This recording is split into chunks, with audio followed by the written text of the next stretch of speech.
Attention chiropractors, slayers of subluxation, unleashers of the imprisoned impulse.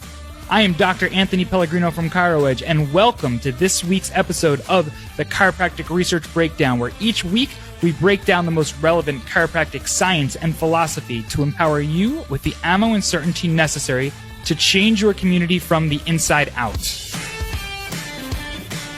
Hey guys, it is Dr. Anthony Pellegrino from ChiroEdge, and just wanted to quickly jump on here and kind of recap some fun stuff that had happened this week, and some fun things that I learned. I'm here in the office getting ready. My team's about to come in, so you might hear the doors opening up and stuff like that in the background, which is all good. But this week, really fun. We launched our group page on Facebook called Facebook's SUBLUXATION SLAYERS. So if you are not in that, make sure you get in that. It's awesome. And some of the videos that we had made last week went, I guess not viral, but it went, we'll call it Chiro viral, right? Because Chiro math is a thing. So they went Chiro viral. And there's been a lot of really good positive comments and feedback, which is awesome. It's really cool to see people sharing, loving. Specifically, I'm referencing the Is Subluxation Real video, which is awesome. It's just a clip from one of our last podcast episodes where I talk about how subluxation, basically the definition without using the word of subluxation, is right in Guyton's textbook of physiology. So of course, because pissing off metapractors for me is kind of like a pastime and a hobby that I very much enjoy, I put some ad dollars on that to make sure that it's not only going to reach my psych circles, but it's going to reach a ton of chiropractors, a lot of which don't necessarily agree with or believe subluxation. I think that's really fun for me. So because of that, a lot of people have kind of come back and started commenting. And I had one interaction with a chiropractor student, I don't know who he is, and it just really opened my mind into where this difference might be between the factions in our profession. So in terms of, in the Is Subluxation Real video, which where I talk about how subluxation is right, defined, the disaffrontation theory of subluxation is defined right in Guyton's textbook of physiology. So this guy writes, can you provide, and I'm going to read it here, it's in my book, I wrote it down. Can you provide any real evidence of existence of chiropractic subluxation? I have yet to see any.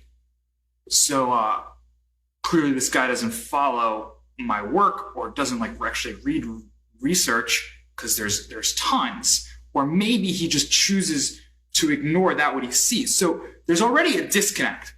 So rather than, what would someone in the profession usually do? Somebody challenges our worldview, challenges subluxation, and we're like, well, blah, blah, blah, blah, well, medicine has the placebo and medicine doesn't work, and we freak out, and it's like, that doesn't help anybody. Or we go out and we reference some study or some case study or something, or talk about something we saw in our practice, or how many patients we see, or something that just does absolutely nothing to actually answer the person's question, or something we provide evidence that can easily poke 1,000 holes in, right? Some really small sample size, something that doesn't show statistical significance. So rather than just go and start this war and start, going around in circles and circles and circles, I just want to clarify, right? Because there's tons of evidence out there, so I'm trying to figure out why is there this disconnect?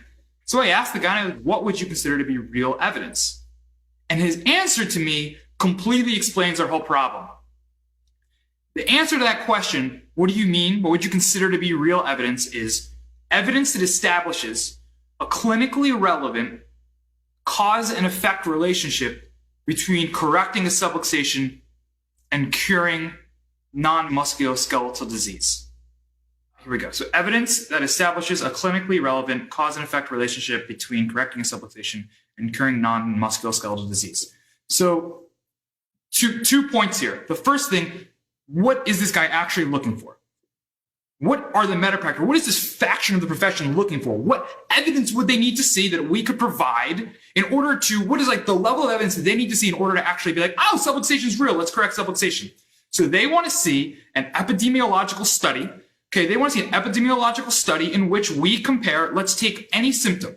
Okay, reflux. Okay, let's use reflux in kids. Okay, they want to see a large scale study, epidemiological study, that looks at individuals who are subluxated, okay, versus individuals who are not subluxated, okay? They want to see that individuals are subluxated, have a statistically greater risk, have a higher percentage of this risk of reflux than individuals who are not subluxated on a large scale, okay? So what that basically means is that every person who is subluxated should have reflux, and nobody who is unsubluxated should have reflux. So first of all, that's not gonna happen. It never has, and it never will. First off, chiropractic utilization is so low, so finding a control group that's not subluxated is impossible. It's not, because even like think about chiropractic subluxation. Well, how many chiropractors don't even believe in subluxation? So if they can't even believe it, obviously, how can they correct it? So it's like, how do we analyze and show that this group of people has subluxation versus this is not? Even after that research is published, we can prove it. But then what are we going to be able to do? Because individuals who seek chiropractors tend to make positive healthcare decisions right? Is it isn't the fact that they eat better? The fact that, what percentage of them take essential oils? Like, what is actually the thing that changed reflux? So that type of study just doesn't exist. It's just not ever going to happen. So they're creating this thing that they need that's just literally impossible to test. First of all. Second of all, and quite frankly, the more important part is what my response was. Remember, the question was evidence that establishes a clinically relevant cause and effect relationships between correcting subluxation and curing non-musculoskeletal disease. Here's the more important part, and it's a little bit secret for you guys. Correcting subluxation doesn't cure disease.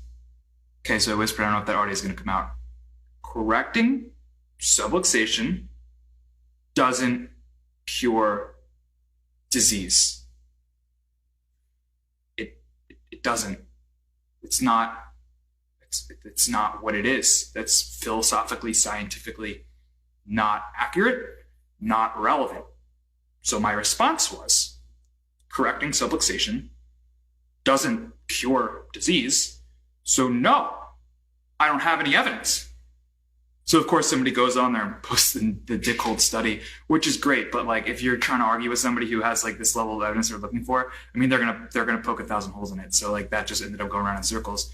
But it was such an important thing, because what I realized is that if that's what they want to see, research that shows that it can cure musculoskeletal disease, they don't actually understand what a subluxation is. They don't understand what we as principled chiropractors believe what subluxation is and what chiropractic is. Because what we believe is that correcting a subluxation improves the adaptability of the nervous system so we can better adapt to and handle physical, chemical, emotional stress. And then when those things overload the system, oftentimes symptoms come about. Right? There's no such thing as a reflux adjustment. There's no such thing as a neck pain adjustment or a back pain adjustment or a headache adjustment. All there is correcting interference, subluxation in the nervous system and letting the body improve and heal. And we have data to support that that's actually what happens. But for no reason do I have somebody who's subluxated. I'm like, they're going to have reflux. Right? I see a T6 adjustment. I say, that person's going to have asthma. Like, that's not what this works. And that's what they think. That's what they think that we think, because that's the medical model. And they just don't get it. And they don't understand what it is that we're saying. So rather than just go try to, and like you're trying to talk Japanese to somebody who speaks like not Japanese, it's crazy. Like they're not thinking, their worldview is completely different. It's not a treatment. It's not a therapy. What we do is we allow the nervous system to adapt better. So I bring out, I'm like, hey man, have you ever been on PubMed? Have you looked at heart rate variability research? Because the data shows is that with improved adaptability of the nervous system, oftentimes there's a huge list of issues that even the medical community and the pharmaceutical community know that by improving adaptability of the nervous system, by improving balance between the sympathetic and parasympathetic system, that individuals are less likely to have these issues. It's not saying that every person who has good adaptability of the nervous system won't have these issues, but they're less likely because their body's functioning better. And we have tons of studies that show that the chiropractic adjustment does improve the adaptability of the nervous system. So like, I don't really see where the disconnect is here. And there really was no response. I don't know. And it's like, man, have we done a good job explaining what it is that we do to the people who politically are trying to shut us down? I mean, have we? Or do we have a ton of people going out there and all they do is say chiropractic cures ear infections, or chiropractic cures reflux? Does even our principled side, do we reject allopathic medicine so much that not even an emergency type situation is it good. Where is this disconnect, guys? Once again, does subluxation and does chiropractic cure disease? And I honestly think that the answer is no. And I believe that the only reason that question would be asked in the first place is by somebody who actually doesn't understand what it is that chiropractic is, even if they're a chiropractor. So just kind of think about that, guys. And when you see people in your school, in your community, on your feed, who are rejecting the whole notion of what you say, don't come back and tell them, oh, did you know chiropractic boosts immunity by 764% using a study that was published in 1920? Because it doesn't matter.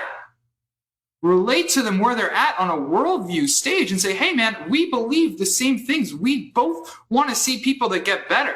There's research that I know you look at because it comes from Big Pharma and to you, their guide, that shows that improvements in the adaptability of the nervous system relates to improvements in quality of life. That's not negotiable. Nobody who has an actual brain thinks that that's not true. But chiropractic, by correcting aberrant proprioceptive information going from the spine to the brain, which is really what it is, by correcting the cause of that, it's going to improve adaptability of the nervous system, which we have not only clinical studies on, but literally thousands of offices around the country use thermal SENG and HRV to actually prove the changes in adaptability of the nervous system. And all we're saying is that we're getting the body to better function, and that when it functions better, we're probably less likely to have these problems, right? Yes, I see people with bedwetting in my office all the time who see significant changes with chiropractic, but I'm not guaranteeing that. And I guarantee it, and I'm telling you that not 100% of people who step foot in my office with bedwetting get that symptom be better. Their quality of life always improves, right? Their quality of life always improves, but it's never about that individual symptom. And that's where the disconnect is, guys. So think about how you're communicating with your family, with your community, with other chiropractors. Hold that with you. And instead of just having a defensive reflex to these people who challenge you and challenge us and what we stand for, well, let's do better and let's ask them what they mean and let's explore that. And let's see how we can relate to them. And then let's bring them closer to our side in our understanding. Because the thing is, it's subluxation, when you actually understand what it is, neurologically, componently, it's not a matter of it exists or not. It's there, it's proven, it's real. Dr. Anthony Pellegrino from ChiroEdge. Join the Subluxation Slayers group. I'll catch you all soon.